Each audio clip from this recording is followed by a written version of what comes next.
As India deals with this intense and brutal heat wave, we are joined by Dr. Kohli to help us decode what the effects are of heat on the human body and what precautions to take. I had certain questions about how the heat wave affects the body. Can you tell us something about that?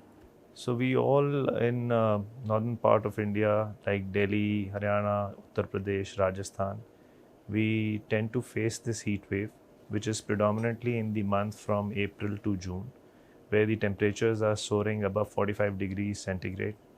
And normally the body responds in a very different fashion if you are having a prolonged exposure to this kind of a temperature. People of various susceptibilities, like elderlies, like children, like people who are working out, laborers, can face a lot of health issues during this period, from mild dehydration to going on to something called as heat cramps, heat exhaustion, and sometimes a severe form known as heat strokes.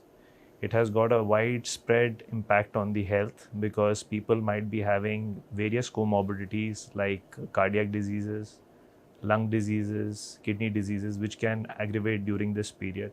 So we have to be slightly careful during this period with respect to our hydration, with respect to our present and prevailing conditions, and how to manage them. And what are the first signs of heat strokes that people shouldn't ignore?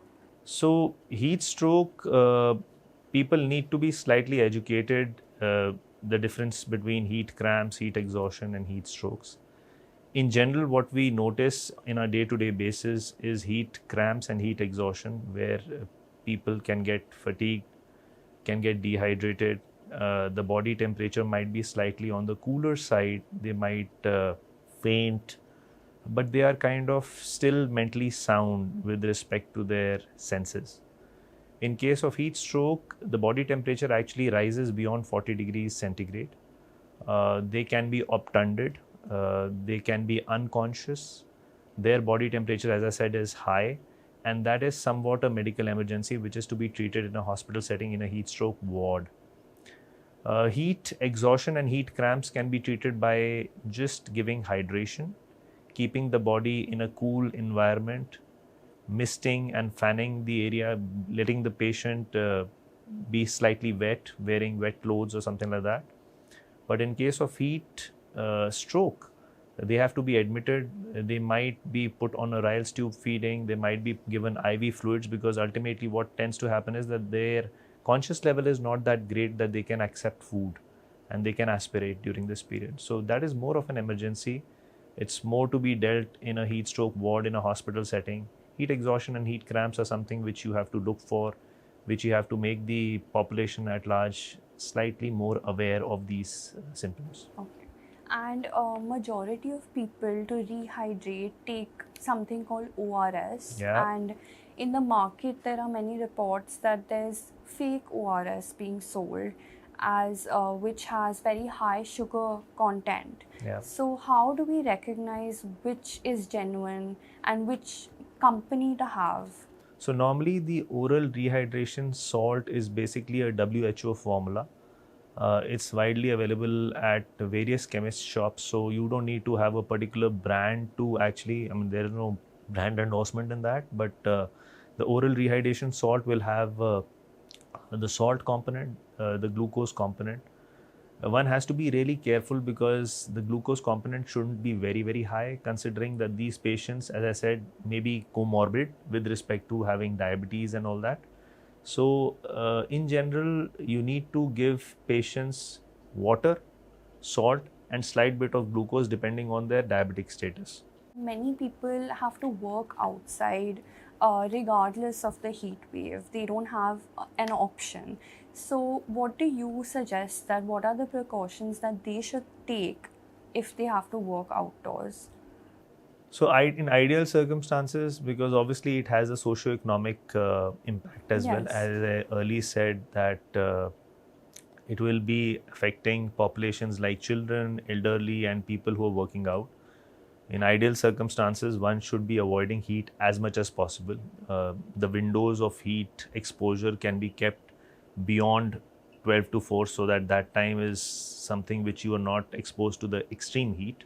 So you But are if in suggesting to avoid the 12 to 4 4 p.m. period period. Okay. where the sun is beating down on the maximum side, and then obviously you can have some arrangements where work can be extended beyond 5 o'clock, because normally the people tend to have a schedule of around 9 to 5. Yes. But if in this case people have to be exposed in external environment, 12 to 3 should be ideally avoided, because that is something which is like very very hot.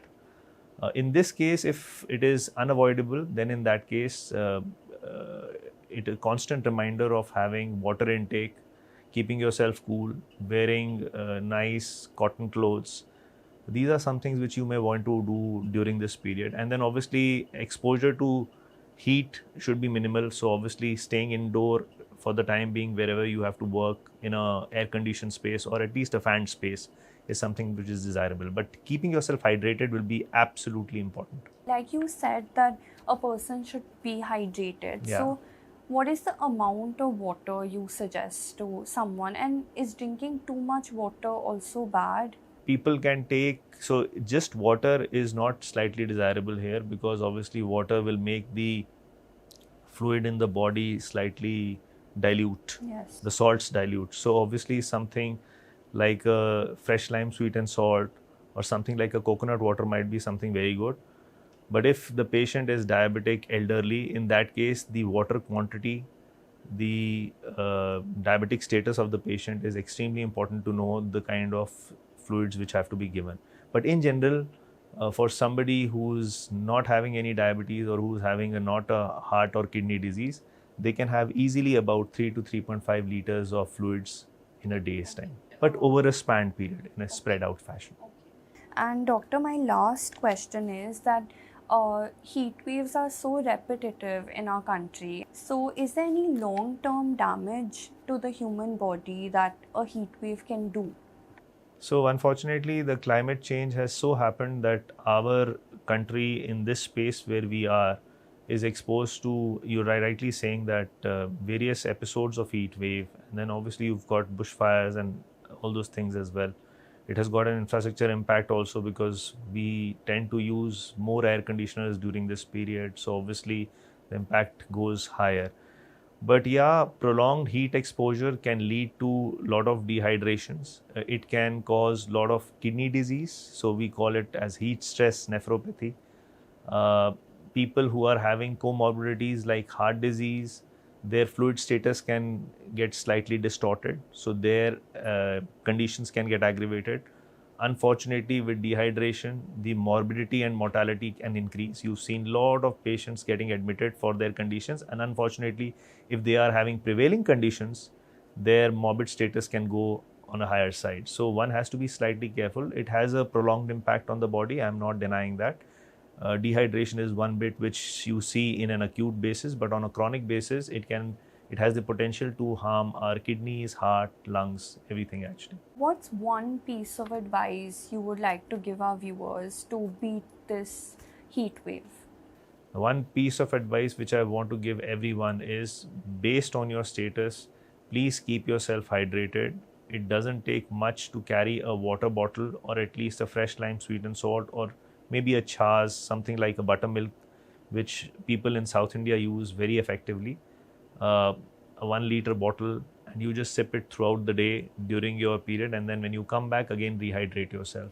That is something which is very very important, will go far away in preventing the damage with heat stress can do to your body. Okay, thank you so much for joining us and decoding this very important issue with us. Thank you, so Thank much. you so much. Thank you for having me.